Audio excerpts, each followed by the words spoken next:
Hello friends, आज मैं आपके साथ banking and finance and insurance या इकोनॉमिक्स इन सब में ये टॉपिक आता है, उसका एक टॉपिक डिस्कस करूंगा। टॉपिक का नाम है management of loans and advances in commercial banks. Commercial banks में किस तरीके से लोन्स एंड एडवांसेस को मैनेज किया जाता है, ये मैं आपके साथ डिस्कस करूंगा। शुरू करने से पहले बता दूं कि इस चैप्टर के रिलेटेड बाकी सारे टॉपिक्स के लिंक्स आपको इस वीडियो के डिस्क्रिप्शन में मिल जाएंगे। एक और बात, अगर आप ये वीडियो AI वॉइस में सुन रहे हैं तो आप वीडियो की सेटिंग्स में जाके मेरी ओरिजिनल वॉइस भी सुन सकते हैं। चलिए शुरू करते हैं। सबसे पहले तो जिस हिसाब से अपने पेपर में लिखना है उस हिसाब से मैंने अटैम्प्ट किया, तो इंट्रोडक्शन हर एक क्वेश्चन की लिखनी ज़रूरी है। तो loans and advances are the primary assets of commercial banks in India and a major source of their income. जो लोन्स एंड एडवांसेस होते हैं वो किसी भी बैंक की एक इम्पॉर्टेंट एसेट्स होते हैं और उस बैंक की जो सोर्स ऑफ इनकम है उसका एक इम्पॉर्टेंट हिस्सेदारी उनकी होती है लोन्स एंड एडवांसेस की। तो काफ़ी इंपॉर्टेंट है। Without loans and advances bank is zero. Through the lending process banks facilitate the circulation of money, support economic development and ensure profitability. Lending के थ्रू ही इकोनॉमी में पैसा सर्कुलेट करते हैं बैंक्स और इकोनॉमिक डेवलपमेंट को support करते हैं और प्रॉफिटेबिलिटी को इंश्योर करते हैं। ऐसे कामों के लिए लोन देंगे जो प्रॉफिटेबल होगा। Effective management of loans and advances is essential to maintain asset quality, minimize risks and ensure compliance with regulatory framework. एक अच्छा मैनेजमेंट होना बहुत ज़रूरी है। लोन्स एंड एडवांसेस को मैनेज करना बहुत ज़रूरी है। इससे बैंक की एसेट क्वालिटी अच्छी होती है, रिस्क मिनिमाइज होता है और इससे जो भी रेगुलेटरी अथॉरिटी है, जैसे इंडिया में सेंट्रल बैंक जो है वो RBI है, उसने जो भी फ्रेमवर्क या कंप्लाइंस दिए हुए हैं उनको फॉलो करना भी बहुत ज़रूरी है। नेक्स्ट आ जाता है meaning of loans and advances. तो लोन और एडवांसेस दो अलग अलग चीज़ें।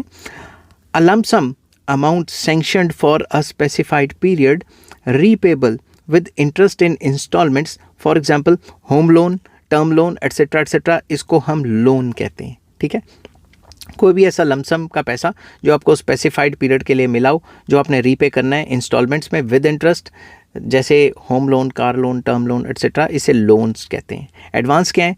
It is a credit facility for a shorter duration, generally repayable on demand, for example overdraft, cash credit etcetera etcetera, इसको एडवांस कहते हैं। तो दोनों में फ़र्क है, याद रखना। वो लॉन्ग पीरियड के लिए भी हो सकता है, ये शॉर्ट पीरियड के लिए भी हो सकता है। ठीक है, इसमें ओवरड्राफ्ट की फैसिलिटी आ जाती है। जैसे आपके बैंक में पैसे नहीं पड़े, आपने चेक काट दिया करंट अकाउंट का और आपको बैंक वाले कहेंगे कि भाई आपके अकाउंट में इतने पड़े नहीं, डाल दें। आप कहोगे डाल दो। अगर आपकी जो है आपके ऊपर बैंक को भरोसा है तो वो आपको ओवरड्राफ्ट की फैसिलिटी दे देगा, नहीं है तो नहीं देगा। Together loans and advances represent the credit portfolio of a bank. अगर दोनों को इकट्ठे लें तो बैंक का जो क्रेडिट पोर्टफोलियो, उसमें लोन्स एंड एडवांसेस दोनों इकट्ठे आ जाते हैं। ऑब्जेक्टिव्स क्या हैं लेंडिंग के? बैंक जब भी लैंड कर रहा है तो उसके मकसद क्या है? पहला, profit generation through interest income, कि इंटरेस्ट इनकम से प्रॉफिट कमाना। Second, support to priority sectors like agriculture, MSMEs, exports etcetera etcetera. उनका ये मकसद होता है कि जो बैंक ने कहा हुआ है कि इन सेक्टर्स में लोन के इंजेक्शंस देने हैं, उनको सपोर्ट करना। समझ की बात? तीसरा, प्रमोशन ऑफ इकोनॉमिक डेवलपमेंट, देश की तरक्की करना, क्योंकि लोन्स सर्कुलेट होंगे तो पैसा इंजेक्ट होगा इकोनॉमी में, तो इकोनॉमिक डेवलपमेंट तो होगी ही। फोर्थ आ जाता है credit expansion under RBI's monetary policy. Monetary policy अगर पीछे से कह रही है कि क्रेडिट को एक्सपेंड करो, तो इस तरीके से भी हम क्रेडिट को एक्सपेंड कर सकते हैं, प्रमोट कर सकते हैं। ठीक है, तो क्रेडिट एक्सपेंशन के लिए कभी कभी पीछे से RBI कहता है, सेंट्रल बैंक ही कहता है कि भाई क्रेडिट एक्सपेंशन करो क्योंकि रिसेशन आ गया है इकोनॉमी में या आने वाला है, तो इससे बचने के लिए हमें क्रेडिट को या लोन्स को एक्सपेंड करना पड़ेगा।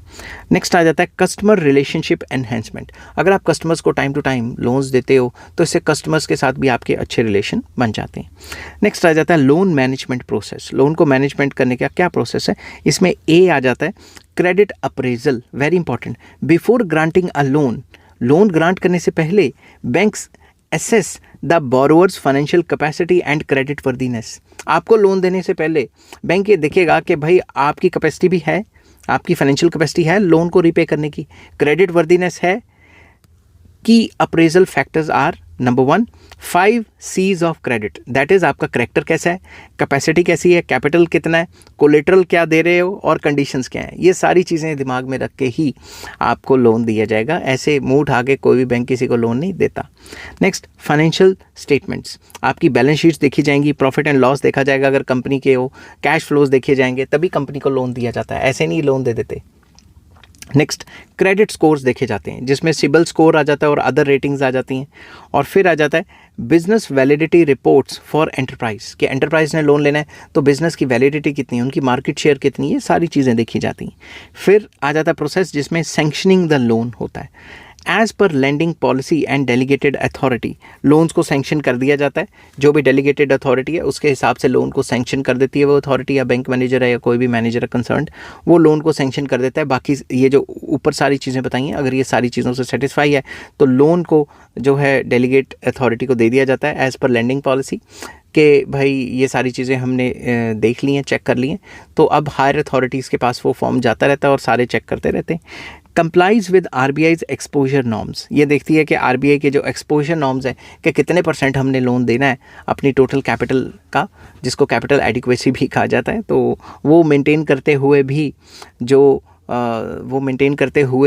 अगर उसके पास जितना फालतू पैसा है उसको लोन में दिया जाता है, ना कि अपने कैपिटल को श्रिंक किया जाता है। तो आरबीआई ने जो कैपिटल एडिक्वेसी बताई हुई है उसके हिसाब से हमें चलना पड़ता है, हमें नहीं मतलब बैंक्स को। Includes stipulations like interest rates, repayment schedules, security etc etc। वो ये स्टिपुलेट करती है कि इंटरेस्ट रेट कितना होगा, कितना देना चाहिए इसको, और रीपेमेंट का शेड्यूल सेट करते हैं और सिक्योरिटी वगैरह देखते हैं। तो सिंपल वर्ड्स में सेकंड ये जो बी पार्ट है इसमें सैंक्शन करते हैं लोन को। फिर देखते हैं डॉक्यूमेंटेशन, लोन एग्रीमेंट प्रिपेयर करते हैं, सिक्योरिटी डॉक्यूमेंट्स देखते हैं, जो भी उसने गिरवी रखा हुआ है, मोर्टगेज वगैरह किया हुआ है, या गारंटीज़ देखते हैं किसी बंदे ने इसकी गारंटी दी है कि नहीं दी। फिर लास्ट जो स्टेप होता है इसमें वो होता है disbursement. Based on borrowers needs and loan conditions loan को डिसबर्स कर दिया जाता है। पार्शियल और फुल डिसबर्समेंट भी होती है। जैसे होम लोन में पार्शियल डिसबर्समेंट होती है कि लेंटर डाल दिया तो इतने पैसे, या ऐसा कर लिया तो इतने पैसे, इकट्ठे पैसे नहीं देते। Fund transfer through account credit और डिमांड ड्राफ्ट, तो जो फंड है वो कैश में नहीं दिया जाता, या तो डिमांड ड्राफ्ट दे देंगे या अकाउंट ट्रांसफ़र कर देंगे, ज़्यादातर अकाउंट ट्रांसफ़र ही होता है। ठीक है, अब आ जाता है monitoring and supervision. Once the loan is disbursed, आपने लोन दे दिया, continuous monitoring ensures that the funds are used as intended and repayments are on track। उसको continuous monitoring में रखा जाता है ताकि जो funds हैं वो जिस काम के लिए लोन लिया है उसी काम के लिए इस्तेमाल हों, और repayments जो है लगातार होती रहे, मतलब EMI जो मंथली इंस्टॉलमेंट है वो बैंक को आती रहे। Effective post disbursement monitoring is critical. तो बेसिकली पोस्ट डिसबर्समेंट मॉनिटरिंग काफ़ी क्रिटिकल है, अगर हमने ध्यान नहीं दिया तो बंदा लोन लेके भाग भी सकता है। बैंक्स कैरी आउट, बैंक्स क्या करते हैं, periodic review, checking borrowers financial status, के चेक करते रहते हैं कि बोरोअर्स का स्टेटस अच्छा है, टाइम टू टाइम वो इंस्टॉलमेंट दे रहा है कि नहीं। साइट विजिट करते हैं अगर उन्होंने किसी प्रोजेक्ट के लिए लोन दिया है या होम लोन दिया है। क्वार्टरली रिपोर्ट्स देखते हैं, collection of financial updates from borrowers, कि अगर किसी कंपनी को लोन दिया है तो क्वार्टरली रिजल्ट्स देखते रहते हैं उनके कि सही काम कर भी रहे हैं कि नहीं। फिर अर्ली वार्निंग सिग्नल्स देखते हैं, to detect signs of default और डिस्ट्रेस, वो देखते रहते हैं कि भाई अगर ऐसा हो गया तो वो कहीं डिफ़ॉल्ट तो नहीं कर जाएगा। तो अर्ली वार्निंग सिग्नल्स को कैच करने की कोशिश करते हैं ताकि बैंक्स नुकसान से बच सकें। आई होप ये वीडियो आपको पसंद आई होगी। अगर पसंद आती है तो please like, share and subscribe. जिस हिसाब से पेपर में लिखना है मैंने उसी हिसाब से बनाई हुई है। इस चैप्टर के सारे लिंक्स आपको इस वीडियो के डिस्क्रिप्शन में मिल जाएंगे। Take care, bye bye.